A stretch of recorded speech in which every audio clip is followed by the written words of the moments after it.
ሞዴሎች ፎቶ ስትነሱ ፎቶ ፖዝ እንዴት እናርግ የምትሉ ሰዎች ካላችሁ ይህ ቪዲዮ ለእናንተ ነው። በሁለት ካታጎሪ ከፍዬ ነው ማሳያችሁ። ስቱዲዮ ፎቶሹት ወይም ደግሞ ራንዌይ ስቴጅ ላይ ወጣችሁ ወይም ፋሽን ሾው ላይ ስትነሱ ማለት። ስለዚህ የመጀመሪያው ቤዚኩ ራንዌይ ስቴጅ ላይ ስለሆነ ሞር ፋሽን ሾው ስታቀርቡ ወጣችሁ መድረክ ላይ ከተራመዳችሁ በኋላ ልክ እኔ አሁን እንደማያችሁ ልክ ስቴጁ ጫፍ ላይ ሄዳችሁ ካሜራው ፊት ለፊት ስትቆሙ እንዴት ነው ፖዝ የምታደርጉት? ሞር ሁሌ ፊት ለፊት ነው እይታ የምትሳዩት። ሌላ ቦታ ማየት አይቻልም። እንዲ ማለት አይቻልም። ኤቭሪ ታይም ሉክ ስትሬት ኢንቱ ዘ ካሜራ ማለት ነው። ምክንያቱም አሪፍ ቦዲ ፖስቸር ይዛችሁ ሁሌ ፊት ለፊት ስታዩ ካሜራውም አሪፍ አንግል ስለሆነ ያነሳችኋል ማለት ነው። ስለዚህ ሁሌ ፋሽን ሾው ላይ ስትወጡ በተሻላችሁ አቅም ላለመዞር ሞክሩ።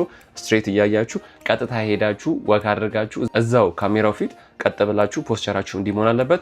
ስቱዲዮ ፎቶሹት ላይ ስንሄድ ደግሞ በጣም ሪላክስ አድርጋችሁ የተለያየ አንግል እየቀየራችሁ በዚህ ሳይድ ወይ ወደ ታች ማየት ካለባችሁ ማየት። ፕሮዳክት ፕሮሞሽን ከሆነ ለምሳሌ ሰዓት የምታስተዋውቁ ከሆነ ቤዚክሊ ወደ ታች ማየት አለባችሁ።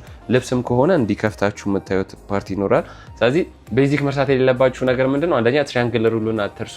ሁሌ እጃችሁን ስታስቀምጡ እንደዚህ አሁን ኪሱ ስከቱ ትሪያንግል ይሆናል። እንዲሁም ደግሞ እግራችሁን ስታጠላልፉ ትሪያንግል ይሰራል። ስለዚህ ትሪያንግል ሩልን ቦዲ ፖስቸራችሁ ላይ መጠቀማችሁን አትርሱ። እንዲሁም ደግሞ ከእጃችሁ ጋር ከትከሻችሁ ጋር እግራችሁን ማጫወታችሁን አትርሱ። ማለት እጅ እንዲህ ከሆነ አንዱ እዚህ ውስጥ ይገባል፣ አንዱ እዚህ ይገባል። ስለዚህ እንደምታስተዋውቁትና መግለጽ የፈለጋችሁትን ካራክተር ለመናገር እንደምትፈልጉት ያህል ቦዲያችሁ እንዲህ መቀየር መቻል አለበት ማለት። ስለዚህ ስቱዲዮና ፋሽን ሾው ላይ ስትነሱ እነዚህ መርሳት የሌለባችሁ ቤዚክ ነገሮች ናቸው። ቀጣይ እንዳያመልጣችሁ ቪዲዮ አካውንቴን ፎሎ ማድረጋችሁን አትርሱ። ይመቻችሁ።